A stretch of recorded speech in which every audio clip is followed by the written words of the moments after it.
ने एक बहुत ही अच्छा हॉस्पिटल दिया है। सबसे पहले तो मेरी यही दुआ रहेगी कि ऊपर वाला सबको सेहतमंद रखे, स्वस्थ रखे और खुश रखे। लेकिन कोरोना काल जैसी भी जिंदगी हमने गुजारा है।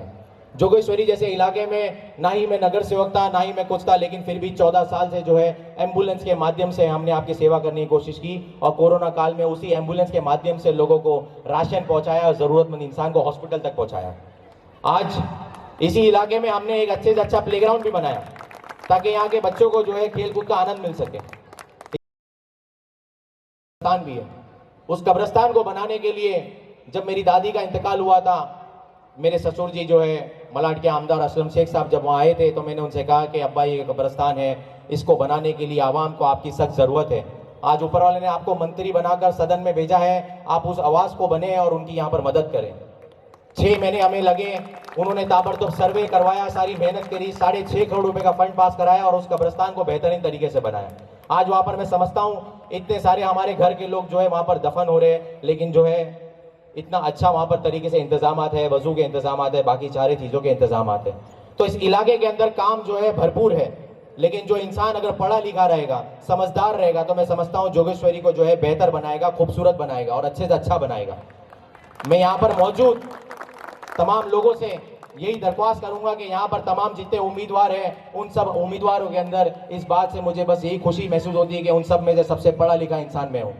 आप सबकी तो यहाँ पर मौजूद तमाम लोगों से मैं दरख्वास्त करूंगा कि आने वाली 15 जनवरी को जो चुनाव है उसे बड़ी गंभीरता से लिया जाए। नगर सेवक का चुनाव जो होता है कोई अहम चुनाव होता है। इस इलाके को जो बंदा होता है वो रिप्रेजेंट करता है। आप लोगों ने मुझे जब जब जहाँ पुकारा इस इलाके के लिए, सन 2023 में आप ही की आवाज थी जब यहाँ मुझे आपने मदद के लिए पुकारा। एक भाई होने के नाते, एक बेटा होने के नाते मैं आपके बीच आया और इस इलाके में जहाँ लाइट नहीं थी सबसे पहले यहाँ लाइट लगाया कि नहीं लगाया मैंने, ताकि हमारी माओ को, बहनों को यहाँ पे रात में आने जाने में असुरक्षित अगर महसूस हो तो वो अच्छे से अच्छा जाने में इंतजाम हो। 2008 से लेकर 2016 होने तक आया है। 14 साल से 15 साल से जो है हम लोग नशे को मुक्त करने के लिए इस इलाके में लगे हुए हैं। मैं समझता हूँ इस इलाके के अंदर काम जो है अच्छे से अच्छी सड़क बनाने को लेकर है, इलाके में पानी पहुंचाने को लेकर है। बरसात का जब भी मौसम आता है तो हम मायूस हो जाते हैं क्योंकि इलाकों में पानी भर जाता है, लेकिन मैं आज आपसे वादा करता हूं अगर आप सबकी दुआएं मेरे साथ रही इंशाल्लाह और आप सबने मेरे साथ दिया तो 15 जनवरी को प्रचंड बहुमत से आप सब मतदान करेंगे और 16 तारीख को इंशाल्लाह जीत के आऊंगा। तो जून में आने वाली बरसात की जो तैयारी हो इंशाल्लाह वो भी करूंगा।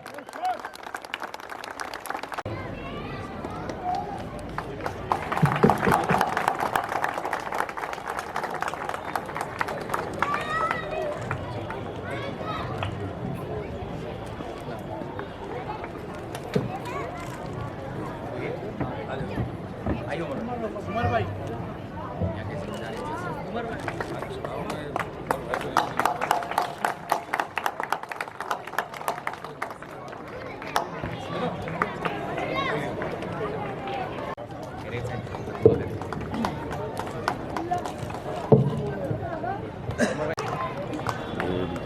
बीच में मत जाना।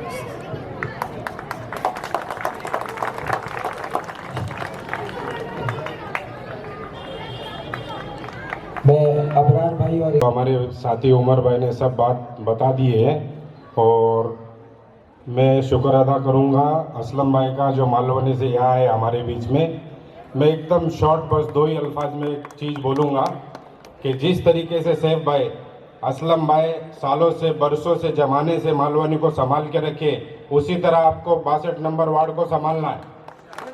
बस यहाँ मैं मेरी बात ख़त्म करके असलम भाई को 2 मौका बोलने के लिए देता हूँ।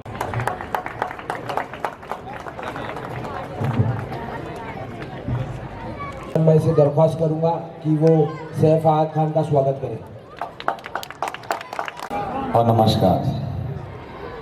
सुल्तानाबाद के इस एरिया में आज सैफ खान के इस प्रचार में उपस्थित नजमुन भाई, अब्दुल गफ्फार भाई, जावेद भाई, अकबर भाई, मेरे साथ जो नगर सेवक रह चुके हैं, ऐसे हमारे इकबाल भाई, अबरार भाई, अबू भाई, अनीस भाई, उमर भाई, बहुत सारे यहाँ पे नौजवान साथी सामने बैठे, हमारे बहन बड़े बुजुर्ग, मंच पे बैठे सभी दानेश्वर। एकदम सही बात मैं सुन रहा था बड़ी गौर से कि अब जो है ना बार बार की तरह सिर्फ वोट नहीं देना है, वोट के साथ में अकाउंटेबिलिटी लेना है। जब तक का हम अकाउंटेबिलिटी लेना नहीं सीखेंगे तब तक हम तरक्की खुद ही नहीं कर पाएंगे, चाहे कोई भी नगर सेवक हो, चाहे कोई भी आमदार हो, चाहे एक पढ़ा लिखा समझदार नगर सेवक होना क्यों जरूरी है, सबसे पहले मैं उस पर आता हूँ।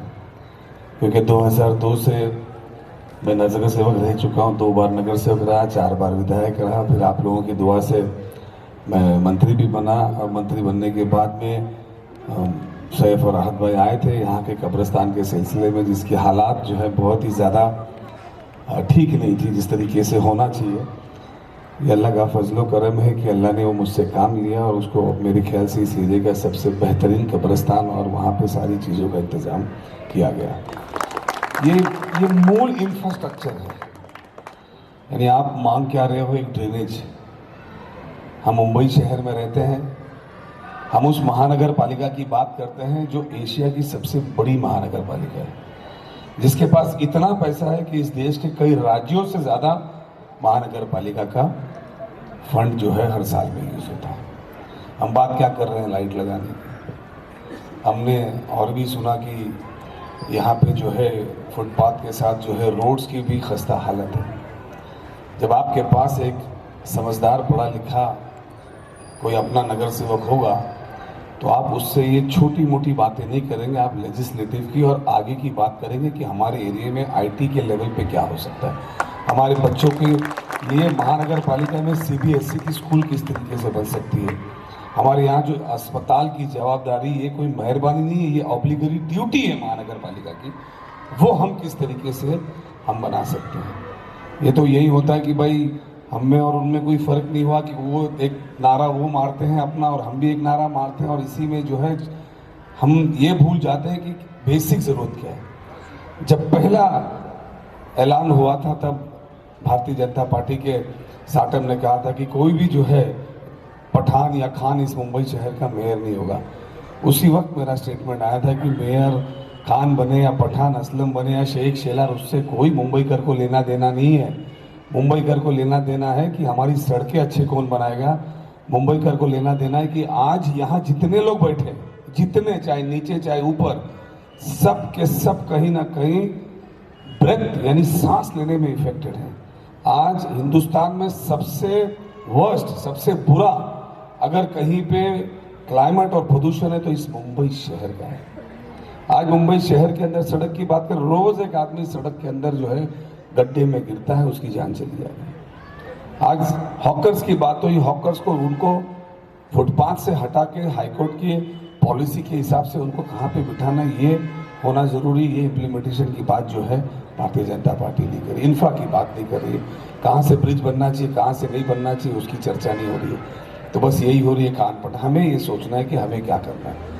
आज अगर हमने थोड़ा सा गौर दिया होता तो मैं ज़्यादा दूर नहीं, यहाँ से आप आके देखिए, मालवनी के अंदर स्लम है, आपने देखा होगा। स्लम में से एक रास्ता बता देना जहाँ सीसी रोड नहीं हुआ, सीमेंट कंक्रीट नहीं हुआ, यानी एवरेज 100 करोड़ से ऊपर एक साल में वहाँ पे खाली रोड के ऊपर हमने खर्चा करा। किससे कराया? महानगर पालिका से। ये कोई मैंने मेहरबानी नहीं किया, ये मेरे को लोगों ने इसलिए चुना है। अब ये कॉर्पोरेटर क्या होता है? कॉर्पोरेटर जो है ना, वही आपका कॉर्पोरेटर नहीं होता, वही आपका एमएलए होता है, वही आपका एमपी होता है, वही सब कुछ होता है। क्योंकि जन्म दाखला से लेके मरण दाखले तक का, बर्थ सर्टिफिकेट से लेके डेथ सर्टिफिकेट का काम आपको जो है ना कॉर्पोरेटर के पास ही जाना पड़ता है, आपको एमओएच के पास ही जाना पड़ता है। आपको ये सारी चीजें जो है रोजमर्रा की जिंदगी जो है, आज घर के बाहर अगर पानी नहीं आया तो कॉर्पोरेटर को याद करना नहीं हो, तो एमएलए अगर सक्षम हो तो। मैं तो एमएलए बनने के बाद, मंत्री बनने के बाद भी आज भी कॉर्पोरेटर के काम को बहुत शौक से करता हूँ, क्योंकि ये बेसिक काम है हमारा और इसको हमें करना चाहिए। हम इसलिए क्यों पीछे हट जाते हैं? क्योंकि इसकी सोच नहीं करते।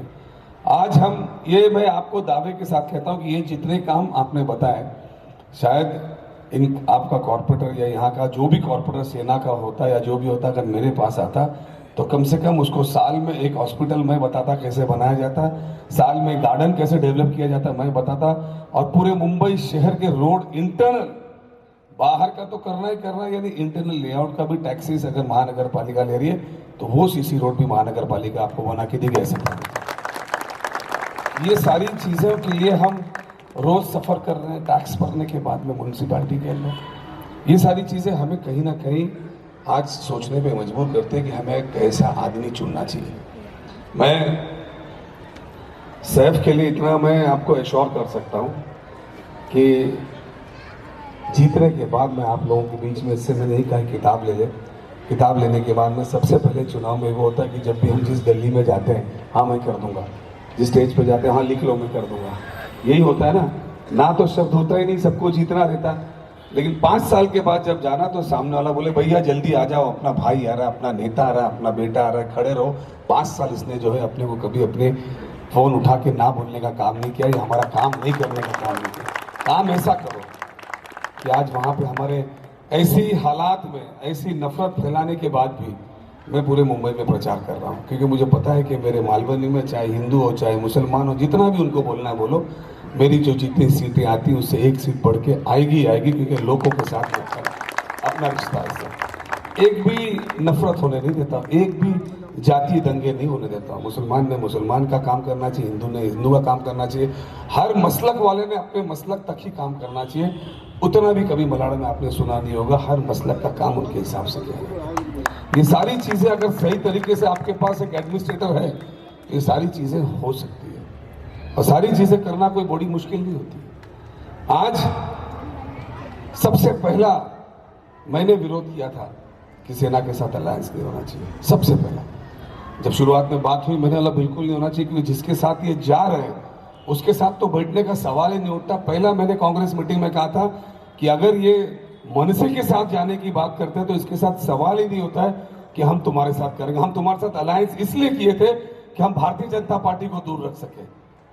हमने कोई मोहब्बत के तहत तुमसे अलायंस नहीं किया था, हमने एक कॉमन मिनिमम प्रोग्राम बनाया था कि ये तरीके से ही आप हम मिल के चलेंगे, कॉन्स्टिट्यूशन को मानेंगे, एक दूसरे के साथ खड़े रहेंगे, नफरत नहीं करेंगे, एक दूसरे के साथ रहेंगे, जाति भेदभाव नहीं करेंगे। आप ऐसे के साथ जा रहे हैं जो धर्मों के नाम पे लोगों को मार रहे हैं, जो भाषा के नाम पे लोगों को मार रहे हैं, जो चेहरा देख के लोगों को मार रहे हैं, दुकानें तोड़ रहे हैं, चाहे फिर वो मुस्लिम हो चाहे गुजराती हो। आप किसी को भी अगर धर्म और भाषा के बारे में मारेंगे तो ऐसे आदमी के साथ हम कैसे आपके साथ बैठ सकते हैं। उसी वक्त हमने कहा था कि कोई सवाल नहीं होता कि फिलहाल हम आपके साथ में जाए, चाहे सीटें आए या चाहे नहीं आए, उससे कोई फर्क नहीं पड़ता। यह सोचने की जरूरत है, जहाँ स्टेप लेना वहाँ स्टेप लेना ही है। क्योंकि ऐसा तो है ही नहीं कि भाई हमारी जो खुल के चैलेंज करके बोलता है कि भाई हमारी अजानें बंद कराएंगे हम उनके साथ बैठ जाए। आपने पहले जो किया था उसके बाद में अपने आप को बदली किया करके हम आपके साथ जुड़े।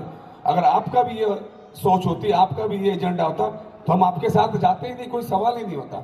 आपने अपने आप को बदलने की बात की थी, हमारे साथ चलने की बात की थी, वो हिसाब से हम आपके साथ चले। ये भी आपको सोचना पड़ेगा कि हमें किसके साथ जाना है, किसके साथ नहीं जाना है।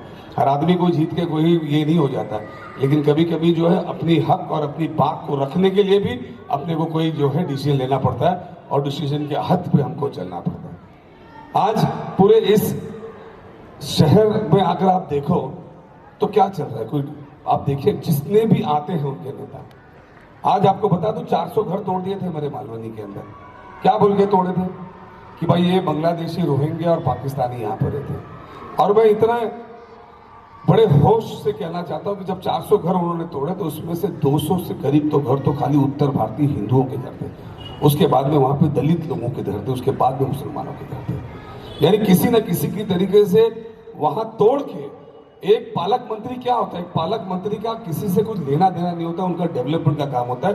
वो महानगर पालिका में जाके इलीगल तरीके से अपना ऑफिस बना के रखा, कोई बोलने वाला नहीं, कोई पूछने वाला नहीं। आज मीडिया में चर्चा इस बारे में हो रही है क्या, हम लोग कुछ सोच रहे हैं कि क्या कर रहे हैं लोग, क्योंकि हम अपने अपने हिस्सों में सोच ही नहीं पा रहे, तय ही नहीं कर पा रहे कि क्या हकीकत है क्या हकीकत नहीं है। ये अब हम अगर नौजवान यहाँ पे इतने तादाद में खड़े ये नहीं समझेंगे तो चलेगा कैसे। मॉडर्न इंफ्रास्ट्रक्चर होना चाहिए, मूल सुविधा होना चाहिए, हॉस्पिटल्स बेटर होना चाहिए। एक हॉस्पिटल अभी मैंने बनाया था मेरे एरिया में, हॉस्पिटल बन के तैयार होगा, रिबन काटने चले आए, सुना होगा, देखा होगा पेपर। मैंने रुक जा भाई, तेरे को तो नहीं करने दूंगा, काटूंगा तो फिर मैं ही काटा उसका। एक अस्पताल बनने के पहले, उससे पहले मैंने एक स्कूल बनाया, मुंबई की सबसे बड़ी मुंबई महानगर पालिका की स्कूल, इस मुंबई शहर की सबसे बड़ी महानगर पालिका की स्कूल, उसको बनाने के बाद क्या हुआ, उसमें से उठा के कुछ क्लासेस अपने एनजीओ को दे दिए। क्यों दिए भाई? हमारे बच्चे जाते हैं उसमें, उर्दू पढ़ने जाते हैं, हिंदी पढ़ने जाते हैं, अलग अलग भाषा के जाते हैं। लाख फुट का स्कूल है, कई क्लासेस है उसके अंदर। अगर आपका आदमी नुमाइंदा सही नहीं होगा तो वो तो सोचेगा कि म्यूनसिपालिटी के स्कूल में पढ़ाई हो रही है, चलो जाने दो, क्या फर्क पड़ता है, ये टीचर पढ़ाए या वो टीचर पढ़ाए, ये टीचर पढ़ाए, इंपॉर्टेंट नहीं है। पढ़ाया क्या जा रहा है अपने बच्चों को, वो इंपॉर्टेंट है कि किस रास्ते में उसको ले जाएगा। आज अगर महानगर पालिका के पास 100 करोड़ रुपया स्कूल बनाने के लिए है, तो क्या 2 करोड़ रुपया हर साल की सैलरी देने के लिए स्कूल का टीचर नहीं है? आज मराठी भाषा के नाम पे आप लोगों को मारते हो, लेकिन पिछले 10 सालों से आपने मराठी स्कूल के अंदर, क्लासेस के अंदर टीचर की भर्ती नहीं की है, उर्दू के टीचर की भर्ती नहीं की है, और आप जो है वो भाषाओं की बात करते हो। किस तरीके से? पूरे के पूरे। मैंने कहा ऐसा नहीं होगा, क्या पढ़ाता है वो बताना पड़ेगा। अगर आपको पढ़ाना है, आपके पास अगर भीख लगी है, तो आप किसी ऐसे आदमी को दो, या तो इंफ्रास्ट्रक्चर नहीं बना, उसको बोलो इंफ्रास्ट्रक्चर बना और तू पढ़ा। अगर हमारे बच्चे वहां जाएंगे, आज हजारों की संख्या में हमारे बच्चे जाते हैं स्कूल में, कम संख्या नहीं समझे। आज भी अगर यहाँ पे महानगर पालिका स्कूल होगी और जिसकी जैसी आबादी होगी, धरा भी होगा तो तमिल ज़्यादा पढ़ता होगा, मुस्लिम एरिया तो उर्दू के बच्चे ज़्यादा पढ़ते हैं। लेकिन हम अगर ये सोचेंगे हमारे काम धंधे में रहेंगे कि बच्चा स्कूल में जा रहा है, पढ़ के आ रहा है, ऐसा नहीं होता।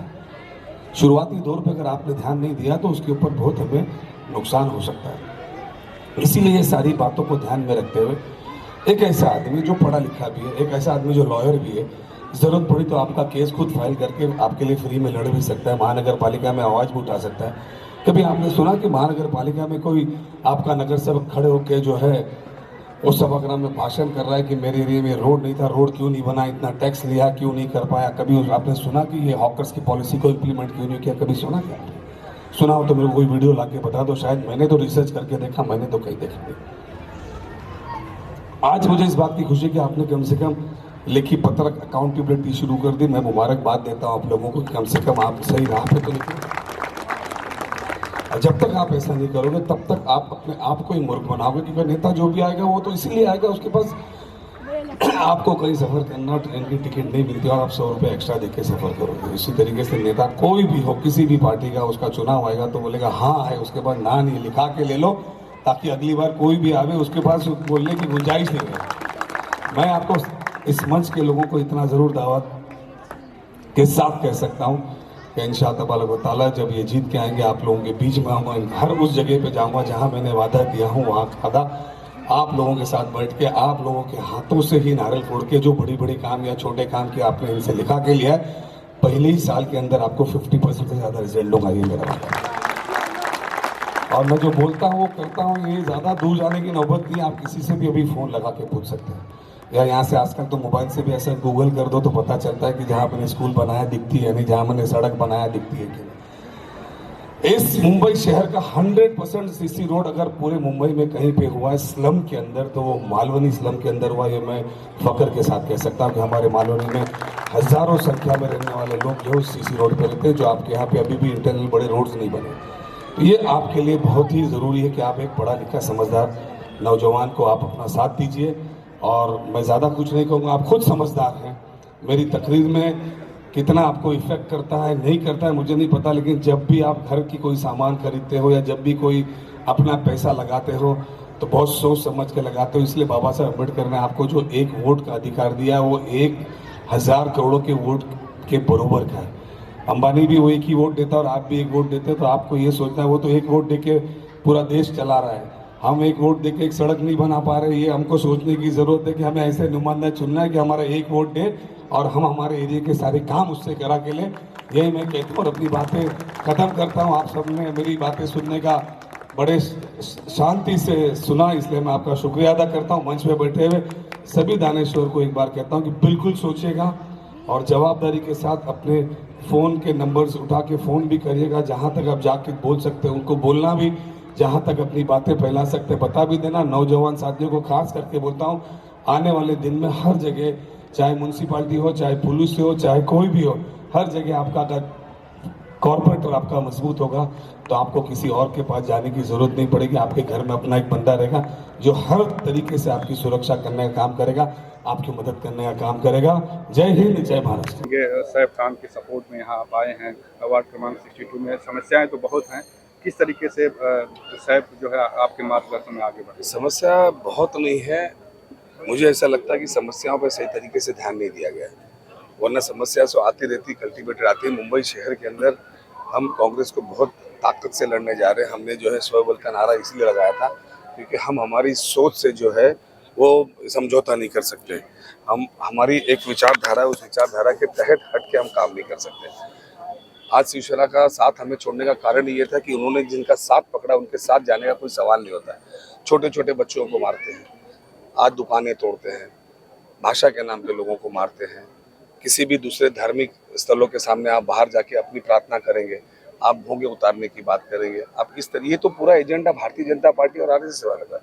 तो ऐसे लोग के साथ हम कैसे बैठ सकते हैं? ये निर्णय करके कांग्रेस पार्टी अपनी ताकत पे लड़ रही है और आने वाले दिनों में ये सारी जो हरकतें हैं कांग्रेस पार्टी अच्छी ताकत से आएगी तो सब रोका जाएगा। जैसा कि आपने कहा कि चुनाव शुरू होने से पहले ही बीजेपी ने अपना फंडा जो है क्लियर कर दिया था और जाति धर्म जैसे खान पठान या न्यूयॉर्क का उन्होंने उदाहरण दिया कि जिस तरह से वहाँ ममदानी मेयर बन गए हैं, तो यहाँ खासकर मालवनी, वर्सोवा, शिवाजी नगर और गोंडी जैसे इलाके को टारगेट किया कि जियोग्राफिकल एरिया जो है चेंज हो रहा है, डेमोग्राफिक एरिया, मुस्लिमों की आबादी बढ़ रही है। इस तरह का भी टोंट अमित साटम जी ने किया। इसके अलावा उनके पास क्या है, क्या मूल्य के वो लोगों के बीच में जाएंगे? 20 साल में शिवसेना और बीजेपी तो साथ में बैठी थी।